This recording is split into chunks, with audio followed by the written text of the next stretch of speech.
Same thing. And then Wells Fargo.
Okay, mic check, mic check. 1, 2, 3, 4, 5, 6, 7, 8, 9, 10. 1, 2, 3, 4, 5, 6, 7, 8, 9, 10.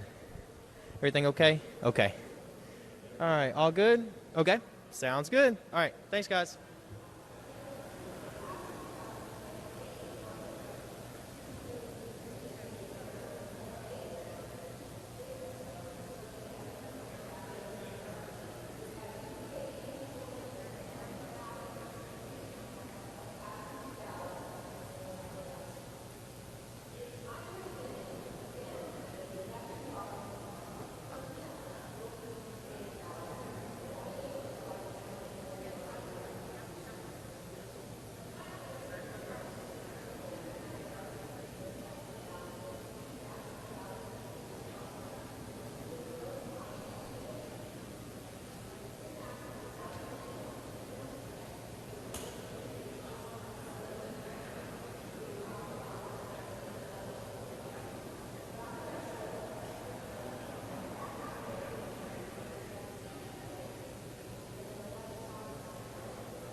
Morning. How are you?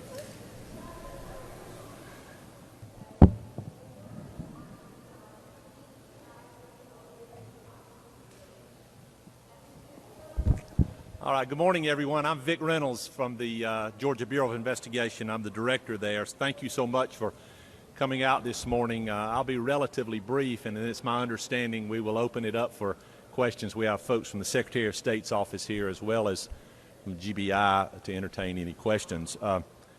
Some of you may not realize it's very unusual for the GBI to become involved in election issues. We do not have any jurisdiction in those matters. Statutorily, that lies with the Secretary of State's office. That's a function that's assigned to them.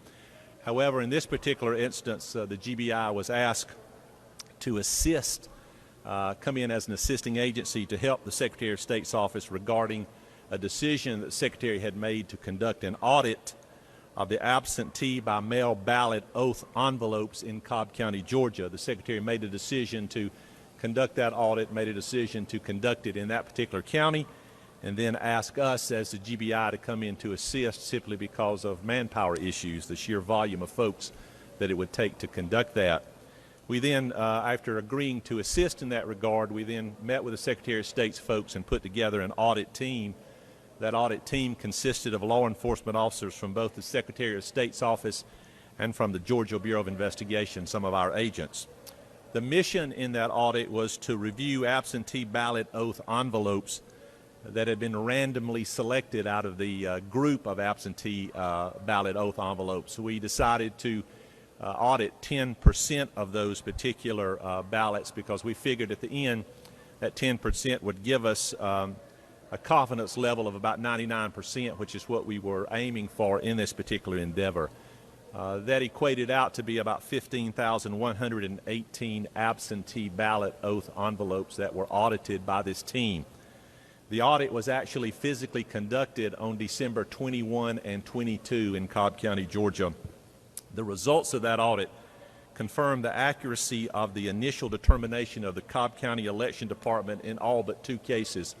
In other words, out of the 15,118 absentee ballot oath envelopes that were randomly audited, all of those were appropriately counted with the exception of 2. 2 were allowed that should not have been. In those 2 cases, the audit team confirmed with the voters that they had actually cast the ballots in question, but there were some procedural issues, and let me explain what I mean by that. In the first instance, no signature was located in the appropriate place on the envelope. When we found the voter, we literally went out and found the voter and interviewed that person. We discovered that they had signed the envelope but had signed the front of it. They'd signed it in the wrong place. In the second instance, we went out and found that voter as well, and we discovered that the reason the signatures did not match was because, in fact, the voter's spouse had signed the voter's signature. So those were the two ballots out of the 15,118 ballots audited that were counted that should not have been. They were actually eligible for what's called CURE, C-U-R-E, CURE notifications. In other words, the Cobb Elections Department should have notified those two individuals to come in with the opportunity to cure or straighten up those procedural deficiencies, but they did not do that. And so in the end, those two ballots were in fact counted, and they should not have been. The results of the audit conducted by both the Secretary of State and the GBI indicated that the Cobb Board of Elections had a 99.99% accuracy rate in the absentee ballot oath envelopes that we audited. I would also note for the record as well that during the course of the audit, there were no fraudulent absentee ballots identified during the process. So that's basically the function of what the GBI did in this particular case. Again, it's not a commonplace thing to see the Bureau involved in election issues simply because statutorily that authority is given to the Secretary of State, and we have no jurisdiction in the matter. However, we were asked to come in as an assisting agency, which we gladly did in this case, to help the Secretary of State's office after they made the decision on what to do and where to do it. And so our agent sat down with them, worked with them, and accomplished this goal at the first of last week, December 21 and 22. That's a little bit about what our involvement was, what we accomplished, and what we found during the course of the audit. I'll step aside now and allow the Secretary of State folks to come up along with any of our agents if you need to ask any specific questions of them about procedures or things of that nature. Again, thank you for your time this morning. I appreciate you. Thank you. Y'all have any questions you want to pose to the Secretary of State's folks? Yes, ma'am. Francis, come up. Bang, why don't you step up here with me just in case we need you? Yes, ma'am. Go ahead.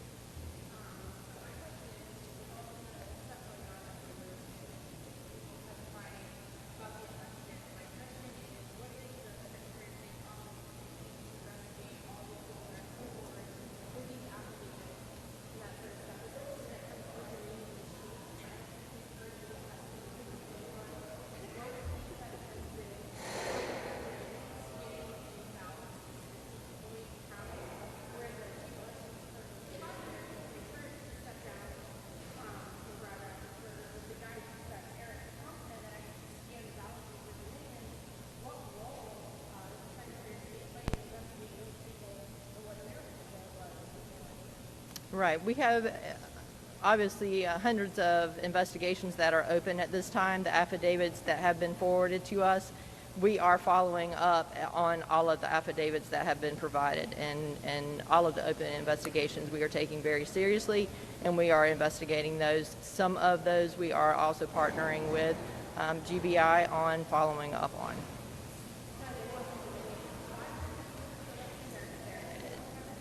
That is not under the investigations division's venue, so that I would not be able to answer that question.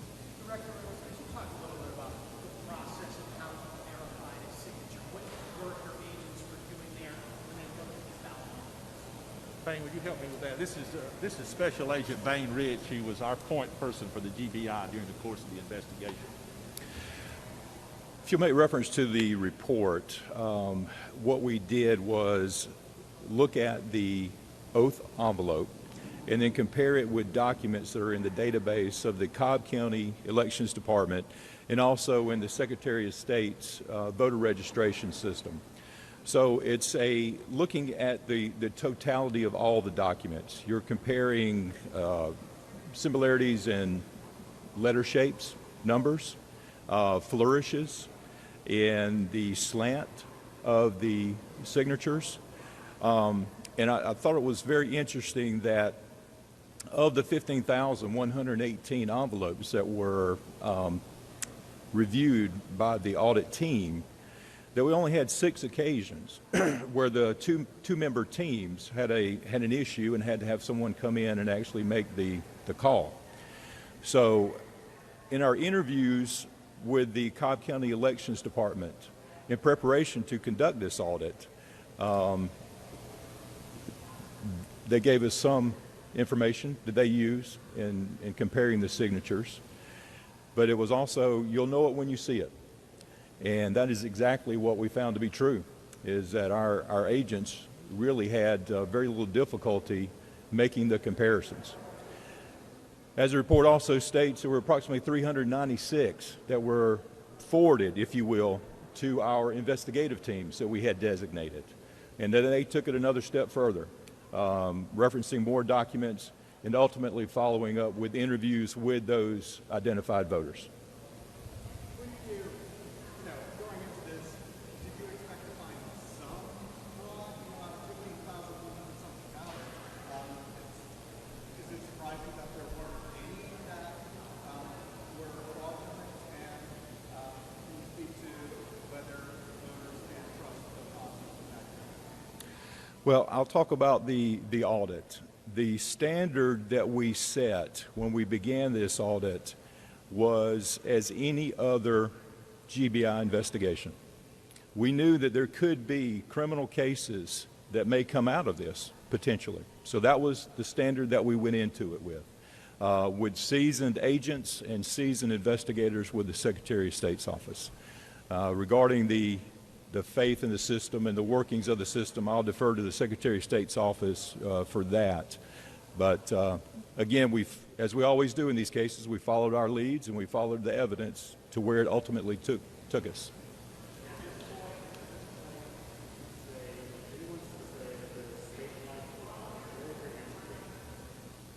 Well, I'm not going to speculate on statewide fraud. I'll reserve comments to the audit that the GBI assisted the Secretary of State's office with. It would be no. That we, as the report has found, there was only 2 instances where those those envelopes should have been cured in the process. No fraudulent ballots were found. I have no information about that.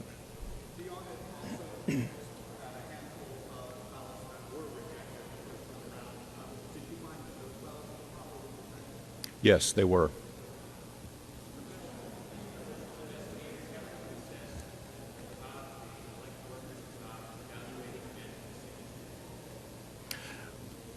Well, before this investigation, I did not know Miss Janine Eveler.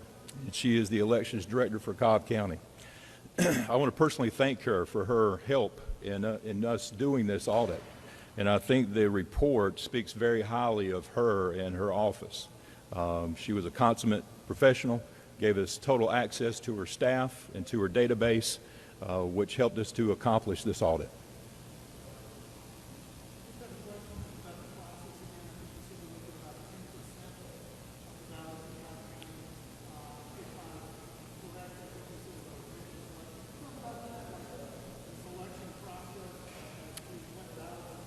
Sure. For the details, I would say reference the report. Well, we had approximately 150,000 absentee by mail envelopes as reported by the Cobb County Elections Department. Statistically, to get to a 99% confidence level, it was approximately 10% of the population. We made the decision that all of their rejected ballots, either because of signature mismatch or no signature, would automatically be audited. The boxes that were sealed by the elections department had a unique number on them. So we just entered those numbers into a random number generator application, and it just spit out random numbers. So we decided to also extend that to take 30 boxes out of the total 105 or 104. And then even within those boxes, we randomly selected envelopes within the boxes themselves up to a certain number. So it was as random as we believed that we could do, given the amount of data and the time constraint we were under. Is there a plan for the GBI to be involved in any additional ballot audits? I'll leave that to the Secretary of State's office to answer that one. Usually I'm familiar with the governor asking the TBI for help, but did the governor ask TBI to help? Yeah. Yeah, in this particular instance, the Secretary of State made a request to the governor indicating that he needed some assistance because of volume, and so based on that, we were given the green light to assist. Thank y'all so much. Appreciate your time this morning. Thank you very much.